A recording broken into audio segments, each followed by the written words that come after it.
Bonjour à toutes et à tous et bienvenue dans ce nouveau podcast. Alors aujourd'hui les gars, on se retrouve pour parler de la performance de Mathieu Leto Duclos au Dana White Contender Series. Est-ce que c'était une bonne performance, une mauvaise performance? Est-ce qu'il y avait des circonstances atténuantes, oui ou non? On va aussi se demander si Daniel Warin nettoie sa salle. Parce qu'il distribue les staphylocoques. Tiens, tu vas en combat, prends un staphylocoque, ça te fera une excuse. Il y a beaucoup de staphylocoques qui circulent quand même, Daniel. Il va falloir en discuter et on en parle dans ce podcast. Alors je sais ce que vous allez me dire que je suis pas assez régulier, que ça fait longtemps que j'ai pas posté de vidéo. Il y en a même qui boudent, j'ai vu dans les commentaires des fois, ouais mais t'es jamais là, ouais mais tu parles, mais... Les gars, je suis désolé, j'ai des trucs à faire. J'ai des trucs à faire moi. J'ai des trucs à faire, là je prépare des choses. Je prépare des choses pour améliorer la chaîne. C'est vrai que j'abuse un petit peu, hein. Je suis pas exempt de tout reproche. Mais en tout cas là je semble être revenu. Et c'est une bonne dynamique, peut-être que je reviens assez régulièrement, donc si ça vous plaît, le fait que les podcasts reviennent un peu plus souvent, etc., sur le MMA, n'hésitez pas à mettre en commentaire, il revient. Voilà, vous mettez il revient en commentaire et au moins je saurai. Bref, on parle de la performance de Mathieu Leto Duclos, on parle de Daniel Warin qui nettoie sa salle, on parle de tout ça après le générique.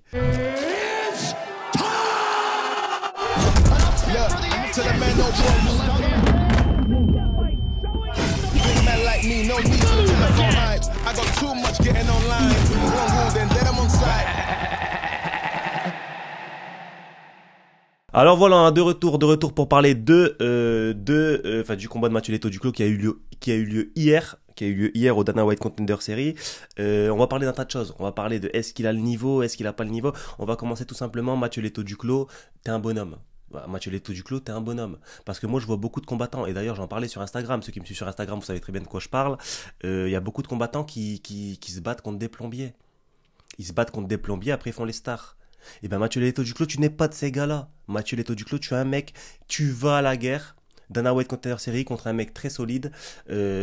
Franchement, c'est très honorable. En plus, ta performance, elle était très honorable. Premier round, t'as pas été ridicule, t'as vraiment pas été ridicule et ça montre ton niveau. Tu vois, c'est en se frottant à plus fort qu'on voit de quoi on est fait et je suis sûr et certain que cette performance, ce combat, il va te faire grandir en tant que combattant. En tout cas, tu grandiras bien plus que ceux qui se cachent derrière Instagram et qui combattent des plombiers. Donc ceci étant dit, en parlant un peu du combat, donc comme je l'ai dit, premier round, bon... Mathieu Leto Duclos, il se fait un peu dominer sur les impacts. Sur les impacts, on sent que Mathieu Leto Duclos est un peu plus mis en danger, ne serait-ce que sur les impacts, sur l'intensité que son adversaire Tullio met, mais il touche à de nombreux moments, il arrive à imposer quelques jeux au niveau de son jeu en kick, des fois quand son adversaire rentre dans la distance d'anglaise, il arrive à toucher, il arrive à percuter, il y a même une fois, je sais plus si c'est dans le premier ou dans le deuxième round, il arrive à limite le sonner, en tout cas bien le déranger avec un contre, donc comme je le dis, il a pas été ridicule et malheureusement son adversaire, comme je l'ai dit, il met beaucoup en danger et sur des explosions, Mathieu des fois il est dépassé et là c'est sur un magnifique coup de pied retourné, malheureusement au foie, Mathieu qui se plie en deux et après c'est terminé, hein. Il n'y a pas de discussion, il n'y a vraiment pas de discussion sur l'arrêt. Est-ce que c'est un arrêt trop tôt? Non, c'est un arrêt très justifié. On le voit, Mathieu Leto Duclos qui se plie en deux carrément, qui est complètement touché, donc arrêt très logique.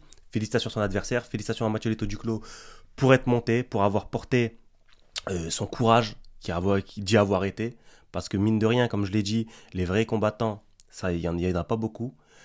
Et on peut se demander si Daniel Warin lave sa salle, mais en tout cas, dans sa salle, à Daniel Warin, il y a que des guerriers. Il y a vraiment que des guerriers. On pense à anciennement Benoît Saint-Denis, on pense à Mathieu Leto Duclos, il y a même des Jorick Montagnac, etc. Ils vont tous au charbon, ils vont tous à la guerre. Après, c'est peut-être un reproche qu'on peut faire peut-être au management. Est-ce qu'il envoie dans trop de bourbiers? Est-ce qu'il faudrait pas trouver un juste milieu? Mais en tout cas, les bonhommes qu'on a en face de nous, c'est des bonhommes. C'est pas des gars qui se cachent derrière les caméras. Non, c'est des gars qui vont. Donc voilà, défaite de Mathieu Leto Duclos. La suite pour lui, franchement, je sais pas. Donc son adversaire, lui, il a été pris à l'UFC. Donc peut-être que cette défaite, elle va bien vieillir finalement. Peut-être que Mathieu Leto Duclos, l'adversaire de Mathieu Leto Duclos, il va rentrer à l'UFC, il va tout cartonner. Et au final, on se dira, il a perdu contre lui. Tu vois, un peu à l'image de ce que Nassourdine a fait, même si c'est une plus grande échelle. Nassourdine, il a perdu contre Shane Strickland. Après, on a vu Shane Strickland devenir champion. On s'est dit, ah ouais, en fait, Nassourdine, il a pas fait une si mauvaise performance que ça contre lui, hein. Surtout qu'on a vu la tape à Adesanya et tout. Donc voilà, ça, c'est ce que je lui souhaite à Mathieu Leto Duclos, en tout cas. Je lui souhaite premièrement j'espère qu'il n'y a rien, tu vois, j'espère qu'il n'y a rien, qui va bien, j'espère de reprendre des victoires, et j'espère aussi que cette défaite, elle vieillisse bien, avec un adversaire qui prend pas mal de victoires. Maintenant, parlons un peu de tout ce qu'il y a autour du combat. On a vu un peu avec là les stories de Maître Fumier. Euh, on a vu que Mathieu Leto Duclos aurait eu 5 staphylocoques. À un moment donné, les gars, faut se laver. Faut pas déconner. T'es là, tu te trimbales avec 5 staphylocoques. Ça veut dire que quand tu vas te battre contre le mec, t'es en 6 contre 1. C'est pas concevable de se battre à 6 contre 1. 5 foutus staphylocoques. Donc c'est pour ça, moi, je me demande, Daniel Voirin, est-ce que tu laves ta salle?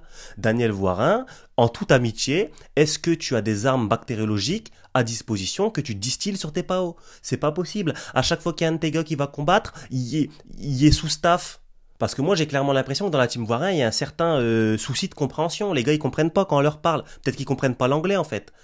Tu vois, ils appellent l'UFC. Ouais, les gars, on a le droit à combien de mecs dans notre coin?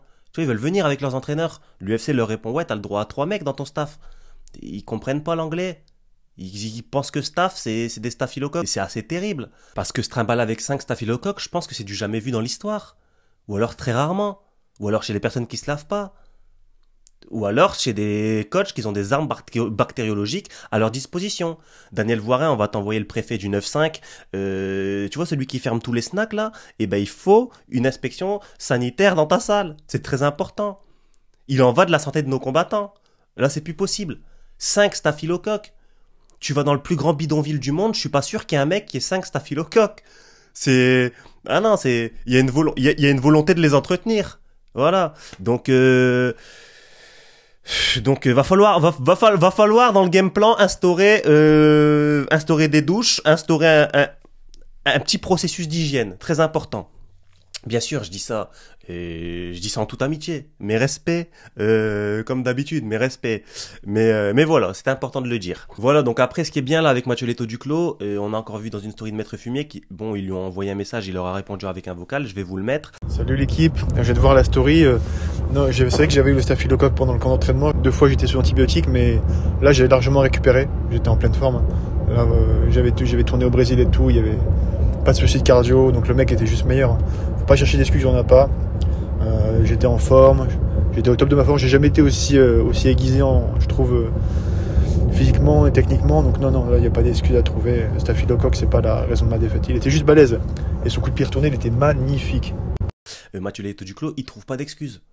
Ce mec ne trouve pas d'excuses. Ce mec est un guerrier, comme je l'ai dit précédemment. Ce mec va combattre contre des mecs plus forts que lui, au Dana White Contender Series. Il se donne les moyens d'accéder à ses rêves et il se trouve pas d'excuses en plus de ça.